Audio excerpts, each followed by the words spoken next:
You know, when you think about the most brutal, absolutely horrific battles in all of history, one name just looms over everything else: Stalingrad. Today, we're going to break down how this one single battle became the turning point of World War II on the Eastern Front. And believe me, there's a good reason it's remembered as one of the deadliest fights humanity has ever seen. All right, so here's how we're going to tackle this. First, we'll look at the German push for oil that got them there in the first place. Then, we're diving into the insane street-to-street fighting they called the Rat War. After that, we'll see the genius Soviet trap that turned the tables completely. And finally, we'll talk about the absolutely devastating aftermath of it all. So, to really get a handle on Stalingrad, you've got to ask, why were the Germans even there, so deep inside the Soviet Union?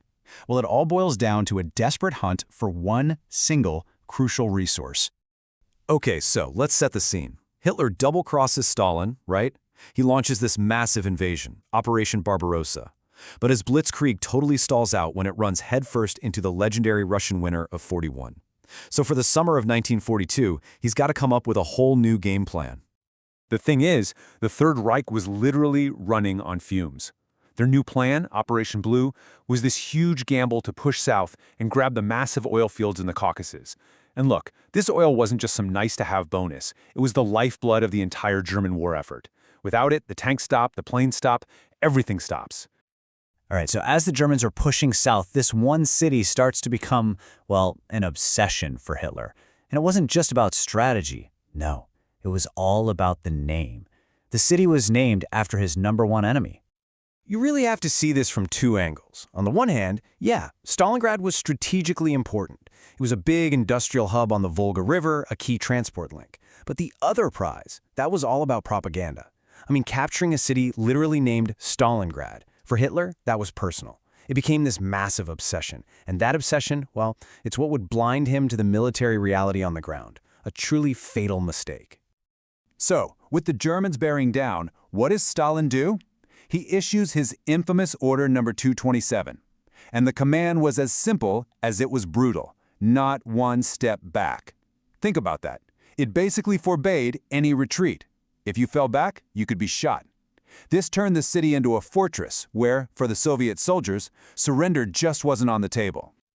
Okay, so in September 1942, the German Sixth Army finally pushes into the city itself. And this is where everything changes. Forget what you know about World War II battles with tanks rolling across open fields. This thing turned into a whole new kind of hell, a type of fighting nobody, and I mean nobody, was ready for. In fact, it was so bad that the Germans themselves came up with a name for it: Rattenkrieg, the Rat War. And when you think about it, it makes perfect sense. The city had been bombed into this maze of rubble and ruins, and it was the perfect, terrifying landscape for this savage, close-quarters fight. Yeah, this was not a battle of grand strategy. This was a meat grinder, a desperate, inch-by-inch fight for every pile of rubble. We're talking about soldiers fighting in sewers, in basements, floor by floor in what was left of apartment buildings. German tanks? Totally useless in this mess. Those giant factory districts became these insane fortresses. And on top of all that, you've got snipers everywhere. And disease is just spreading like wildfire. It was a true apocalypse. Now, here's where the story takes a massive turn. While the German army is literally bleeding to death inside the city, the Soviet High Command, led by the brilliant Marshal Georgy Zhukov, is quietly, secretly planning something huge, something decisive. See, the Soviets found the Germans' Achilles heel. While the best German troops, the Sixth Army, were totally bogged down fighting in the city, who was protecting their flanks? Who was watching their back? It was their allies, Romanian, Italian, and Hungarian armies, who were way less equipped and frankly not as motivated. And that was the weak spot Zhukov was about to hit with everything he had. And here's the plan, codenamed Operation Uranus. It was a classic pincer move, a giant double envelopment. Picture two massive arms coming around the outside. The Soviets secretly move over 1 million soldiers into place. Then on November 19th, bam, they smash through those weak flanks in the north and the south. And in just a few days, the two forces meet. The trap is sprung. They've slammed the door shut and trapped the entire German Sixth Army. This stunning Soviet success now creates one of the most horrific situations you can imagine in modern war. For the Germans trapped inside, Stalingrad is about to become a frozen prison. Think about this number. In just a few days, about 250,000 soldiers find themselves trapped. They're stuck inside this huge, frozen pocket that they started calling, grimly, the cauldron. Now, any sane general would have ordered a breakout, but not Hitler. No way. He absolutely forbade it. Instead, he ordered them to stand and fight to the last man. Why? Well, he was completely obsessed with his own pride, and he was clinging to this empty promise from Hermann Göring that the Luftwaffe could supply the entire army from the air. It was a fantasy. Inside that cauldron, things just fell apart. It was an icy hell. That promised airlift, it failed, big time. Between the terrible weather and Soviet fighters, it was a disaster. A German rescue attempt, Operation Winterstorm, was beaten back. Meanwhile, the temperature just drops and drops, down to -25 Celsius. Starvation, frostbite, disease, these become the real killers. And then, Hitler makes this final, twisted move. He promotes the commander, Paulus, to field marshal. This wasn't an honor, it was a hint. No German field marshal had ever surrendered. The message was clear: kill yourself. But Paulus didn't do it. He defied Hitler's twisted order. On January 31st, 1943, he chose to save what was left of his men rather than make a pointless sacrifice. He surrendered. And just like that, he became the first German field marshal in history to be taken prisoner. So the surrender marks the end of the battle, but the story is far from over.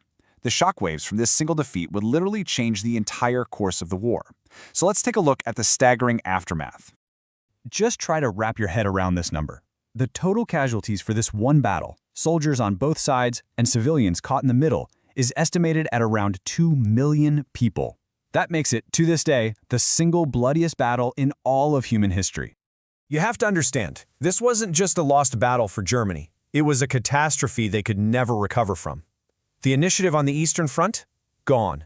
They would never again be able to launch a major offensive like this in the East. The loss of experienced soldiers and equipment was just devastating, and it completely shattered their alliances with Romania, Hungary, and Italy, creating all this friction. It was a total disaster. And what about the men who surrendered? For them, the horror was just beginning. Out of the 91,000 German soldiers taken prisoner, only about 5,000, just 5,000, would survive the brutal Soviet POW camps and eventually make it back home after the war. For almost all of them, surrender was just a slower death sentence. You know, this whole disaster really proved what many German generals already feared. Hitler's personal obsessions and his sheer arrogance were driving the Third Reich straight into the ground. And that leaves us with the big question historians still argue about today. Was this one fight, driven by ego, the single greatest mistake that ultimately doomed the Nazis? Something to think about.